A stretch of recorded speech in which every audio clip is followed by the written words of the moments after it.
విఘ్నేశ్వరుడి యొక్క పూజ ఏ విధంగా చెయ్యాలి అంటే, వినాయక వ్రతాన్ని ఆచరించేటువంటి వారు భక్తి శ్రద్ధలతో విఘ్నేశ్వరుడిని పూజించాలి. ముఖ్యంగా వినాయక చవితి రోజు సూర్యోదయానికి పూర్వమే లేవడం. ఈరోజు తల స్నానం ఖచ్చితంగా ఆచరించాలి. ఇంటి గుమ్మానికి పసుపు కుంకుమ పెట్టాలి.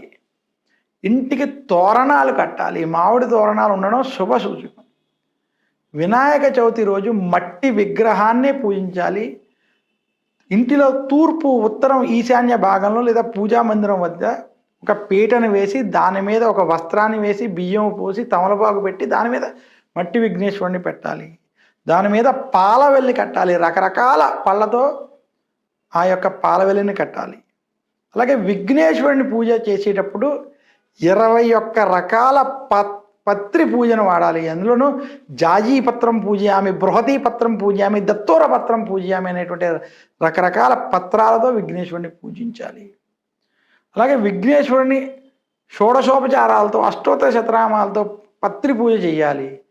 వినాయక వ్రతంలో ముఖ్యంగా పెట్టుకోవాల్సింది పసుపు గణపతిని ప్రత్యేకంగా పూజించి, ముందు పసుపు గణపతి పూజ అయ్యాకే మట్టి గణపతికి విఘ్నేశ్వరునికి పూజ చేయాలి.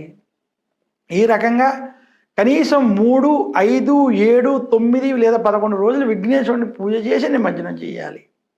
విఘ్నేశ్వరుడికి ఉండరాళ్ళు, కజ్జికాయలు, కుడుములు ఖచ్చితంగా నివేదన చేసి వినాయక వ్రత కథను చెప్పుకుని కథాక్షంతలు చల్లుకుని విఘ్నేశ్వరుని పూజించాలి, ఆరాధించాలి. ఈ రకంగా విఘ్నేశ్వరుని పూజించడం చేత మీ యొక్క కష్టాలు తొలగి శుభాలు కలుగుతాయని తెలియజేస్తున్నాను. నమస్కారం. మీ చిలకమర్తి.